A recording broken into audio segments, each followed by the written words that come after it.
Hey everyone, how you been? I have a story about elevators because that is pretty on brand for this channel. I love that people ask me about elevator stuff ever since Howard and I gave all those talks years ago. It's still some of my favorite content. So this relates to an elevator in a hotel. I was not in the hotel, but people I know were in the hotel. Recently, I was traveling out in rural Pennsylvania. I was visiting my friend Yeezy Prince. If you don't know Yeezy, definitely check some of the links below, the ones that haven't been banned for terms of service violations somewhere. But we were doing a lot of shooting, had a good time, other folk there enjoying things with me. You look for content about that coming up soon on this channel or over on Gun Bunny's channel.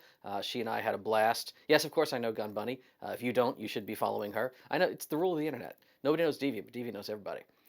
But on the way home, Emily and Bunny actually wound up at the same hotel together at one point because travel disruptions, their itinerary fell apart, blah, blah, blah. But Emily sends me this video and she's like, this is weird. What's up with this elevator? Do you see this thing here? It feels like a key. What's that about? And I was like, yeah, that's definitely a key. That is also definitely a safety violation, in my opinion. And she's like, tell me about this. What do we got going on? And I was like, all right. And I figured, why tell just her? Why don't I tell you all as well? I reached out to Howard. He and I talked about this a bit. He had a few opinions. He's like, well, it might have been this, it might have been that. Maybe somebody's doing some maintenance. And you'll see if with process of elimination, no, this is not a situation you want in any hotel. So keep your eyes peeled if you're out traveling and you ever encounter this in your buildings. Right, a little bit of history. Many of you are aware that during a fire, you don't use the elevators in a building. You can get entrapped, you can get smoke inhalation. An elevator shaft is basically a big chimney. This has been a problem for so long that elevators basically everywhere nowadays support emergency fire mode operation to prevent you from doing that. You're probably aware that elevators have things like keys that can be operated by fire service personnel, and you might have even witnessed that. Hopefully, you haven't been in a fire, but maybe you've been in a building where a smoke or heat sensor got set off by somebody who like burned the popcorn. Elevators should behave a very specific way during a fire to prevent you from using them. If you don't know, fire mode in elevators, or fire programming as it once used to be called ages ago, this forces the elevators to go out of service in a very specific way. They will stop picking up, obviously, people on different floors. They will go down, usually to the ground level. It's not officially the ground floor, it is the designated recall landing. Meaningfully, it's usually the ground floor or first floor. There's exceptions, I'll show you. And then their behavior at that point is to open their doors once they platformed and stay like that, to go out of service, to disregard any commands that people might try to give them, hall demand, floor demand. No, the elevator's out of service. The jewel will be lit on the fire panel, or you see the jewel is lit up, and the elevator's just not available to you. You should egress the elevator and get out of the building. These sorts of features did exist as early as the 1960s, but they were not standardized. In fact, a great movie still holds up to this day, The Towering Inferno. If you haven't seen it, early 70s film, Steve McQueen, Paul Newman. As these two characters are talking, they even ask, hey, so does your building have fire service on these elevators? Have they been programmed for that or not? All right, you sure these elevators are programmed for emergency service? These two are. And the reason the chief asks this of the architect is because, again, it wasn't until 1973 that the first code document came out talking about fire service. And at the time, well, it was just called fire service or fire programming. Nowadays, it's what we call fire service phase one, which is emergency recall. And that is the behavior that I just told you about. During a fire, if there's smoke, flame, sometimes it's also wired into pull stations, elevators will platform at that landing. Everyone's supposed to get out. As you can see in these photos that I've captured over the years, right? The little star that appears on the car operating panel, that is the emergency recall landing. People often think, oh, the star just means the ground floor or the first floor. Typically it is that, but not always. In fact, you can see here, this is a Marriott in Tulsa, Oklahoma, if I recall. The lower lobby and the main lobby level, they both had sort of at-grade entrances. The building was on a slope. But either one of them could have been the recall landing. They chose to make lower lobby the recall landing. I think there might have been more parking lot space, a better discharge zone, I suppose, is what somebody might have calculated. By the way, in a fire, if the smoke or heat sensor that went off is at the actual recall landing, many times, little odd thing you can learn about, the elevator will recall to its alternate recall landing. It almost always is just one floor above the designated recall landing and you take the stairs or something. But This is what phase one is supposed to do. We're not going to talk about phase two, which was introduced in 1983 code, and is now, ever since the 90s, this has been universal almost everywhere. It wasn't forced retroactive in all jurisdictions, but meaningfully, if you've had any modernizing done to an elevator today that you ride in probably supports phase one and phase two fire service, such as the key switches that are in the cab. Those are for emergency responders to operate the elevator under these kind of conditions, under supervised special needs. Maybe you need to evacuate somebody from a high floor and they're not ambulatory, they need a walker. It might be safer to bring them down in an elevator supervised by fire personnel as opposed to what? Firemen's carrying them down a stairwell and knocking their head into a bunch of railings. So firefighters can drive the elevator around if the fire isn't right there causing harm to them immediately. But that's not what we're talking about today. We're talking about that phase one emergency recall. I even have some photos of old-timey elevators that I've run across that weren't fully modernized where, yes, you can see they support, obviously, emergency recall, but there were no key switches anywhere. The key switch that Emily was talking about, this one that you have probably seen many times on the ground floor or the designated recall landing in the hallway, that phase one key switch is used. Well, you can see this one has instructions on it in this elevator. It is used by emergency personnel and by maintenance personnel. Typically, it's left in the off position. That's just normal operation. The elevator is just running normally. If you want, and you have the key, you can force it to on, and that's used for testing and evaluation purposes. You have to make sure that fire service will work the right way. But let's go the other direction. Let's say something's not working the right way. Let's say there is, in fact, a smoke or heat sensor somewhere in the building that's faulty, and it's sending out a signal saying, hey, the building's on fire. And fire crew comes out, they look around, they're looking at the annunciator, like, oh yeah, what is this? What is zone Q? Is that down this hall? Okay, we'll go check it out. Oh yeah, well, look at that old sensor. It looks like it's got some damage, or maybe the what. So you got a whole building full of people, and maintenance and the fire team, they're working on figuring out whatever that sensor problem is, but you need people to get around the building safely. That phase one key switch, you can also set it to bypass or reset. It's labeled differently in some installs. It's the same thing. Meaningfully, it means, yeah.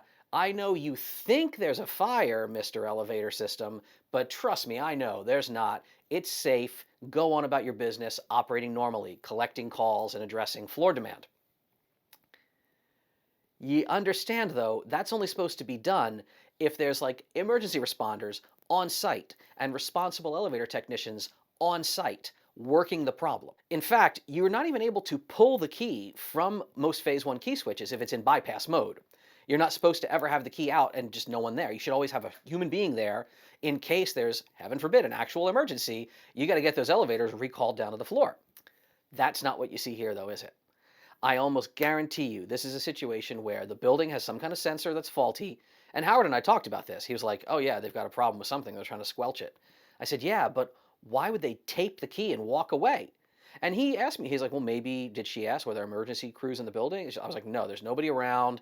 And Howard even said, well, maybe they're working on the system and they just left the key in the lock. They don't want to lose it. It might have just been set to off. I said, yeah, that looks angled the wrong way for this. And I had Emily check it. She was like, no, that ain't it, Chief.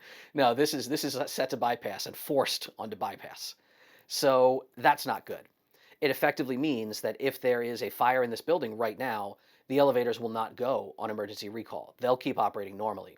And you could have an entrapment, you could have a smoke inhalation event, you could have any number of bad things.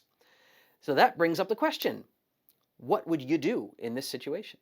I mean, she asked me, she talked to me about it, I talked to Howard about it, like, what would you do? And he joked with me a little bit. He's like, well, damn, I mean, you could just rip it out of there and like take the key to the front desk, be like, I found a key in your hallway. Does this mean anything to you? But of course, what's going to happen then? I told Emily, I was like, maybe you could do that if you're the last one. If you guys are leaving the hotel, just give it to the front desk, see what happens. But she pointed out she was leaving super early in the morning and Bunny's flight wasn't for a few hours. She was like, well, then Bunny's going to be stuck on the 20th floor and have to, she's a little thing. She's going to have to bang her suitcases and her gun cases all the way down a bunch of stairs. That didn't sound good. And also, that could be its own kind of safety problem.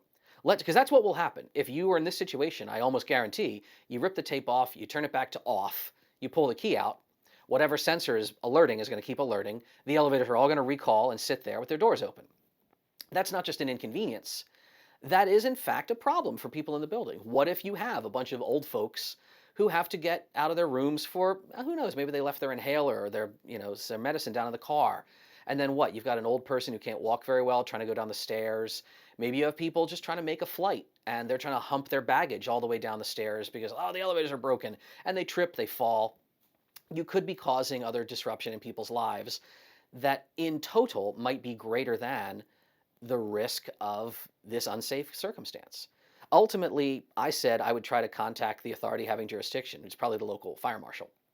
Not all elevators have certificates. They used to, like this elevator's been inspected, it's in charge of this person, the records are kept by this office.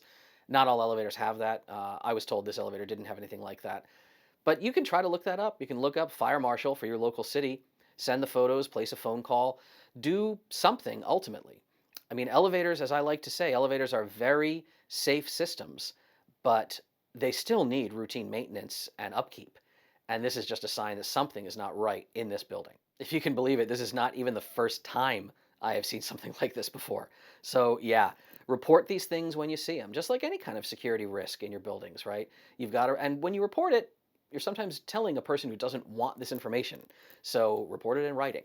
I've written to a number of landlords over the years about safety issues around the building, including a couple about elevators. This elevator's banging, scraping, the door doesn't work correctly. You're going to have an entrapment. You put that in writing. Gets people moving, right? So if you want to learn more about this, I guess I would be remiss if I didn't bring up Red Team Alliance. We're always here for you about building safety and security. We've got our Black Hat training. Registrations are going really well. We were one of the top registered trainings for a while there. We're still in the top 10, I think, at Black Hat this year, last time I looked. Got a few seats left. I'll link that down below. If you're not a little big baller person with your company spending you to Vegas, we run a DEF CON training as well, right? It's not the full Black Hat training. We're running a 2-day RFID and physical access controls training, but it's less expensive than the trainings we run at our facility. We did a little favor to DEF CON on that one, but I'll link that down below. DEF CON training, 2 days. If you're in town for DEF CON anyway, stick around a couple extra days. We'll be out there for you. And if you see me either spot, please say hi, right? I'm a moving target in Vegas, but I'm always happy to see you, or elsewhere, apparently. On this recent firearms trip, I was recognized by probably half the people at the shooting ranges, by one Lyft driver, by a person in an airport terminal who wasn't even from or going to Seattle. And just recently when I got home, Tara and I were at like a little local farmer's market sort of thing, and a woman like turned around as we were, talking to some vendors. She's like, "Oh, Deviant, hi." I was like, "Oh, hi." And I thought she was from in town. I thought I knew her from around here. I was like, "Oh, hi. Do you live in the area? Have we hung out at like, any of the stuff at Harry's or anything?" She was like, "No, no, I'm from Colorado. What are you doing here?" I was like, "Oh, I live down the road. Tara and I are here sometimes. When we're home, we're here." So I like that shit. It's pretty cool. You can always feel free to say hi to me. And yeah, this summer, whether you're out of DEF CON or not, whether you're in an elevator or just taking the stairs, I hope that you and your loved ones stay safe out there.